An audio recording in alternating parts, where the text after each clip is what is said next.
He studies for tests only half an hour to an hour. Right. He's not smarter than anybody else. He's not. His IQ is average. The only thing that makes him different is his habits. How can he? His habits. He has a system that makes him different. Okay, so can you tell us what, in one sentence, what the system he has? He doesn't learn for the sake of anything else. He doesn't learn for the sake of a grade.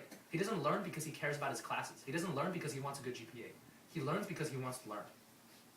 At a high level, that's what he realized, and everything else that he does in his life is built off of that. So I'm going to go a level lower.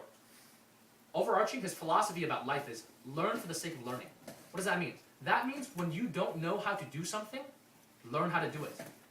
That means if you don't know something and you're in a class full of people who all know how to do it, what do? You raise your hand and ask anyway. You don't know what a negative number is because you were never taught that, but you're in college now and everybody expected to know what a negative number is, and you think you look stupid if you ask the professor what's a negative number in class. What would most people do? Not learn. Most people would value learning lower than being embarrassed. They would think that they don't want to be embarrassed, so they won't ask that question. What does he do? He learns for the sake of learning, so he doesn't care.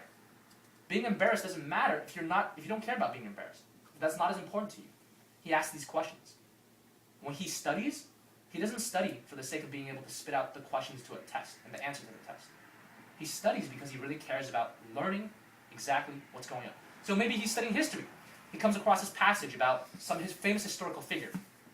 It's about maybe 16th century Italy and the Medici family who ruled, I think it was Venice.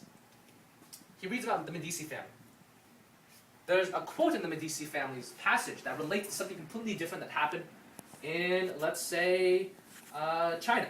Let's say there's a quote in there that just mentions some other Chinese person who did something similar to the Medici family. It's not going to be on the test. It's not going to be tested at all. The teacher doesn't care about this Chinese person. What does he do? He looks it up anyways. He reads about this person. He reads about what he did, she did, what their system was, what they built, what the organization they worked in was. He reads about it, he learns about it, he thinks about it. He comes back, reads more. Yes? Sorry, I hope I'm not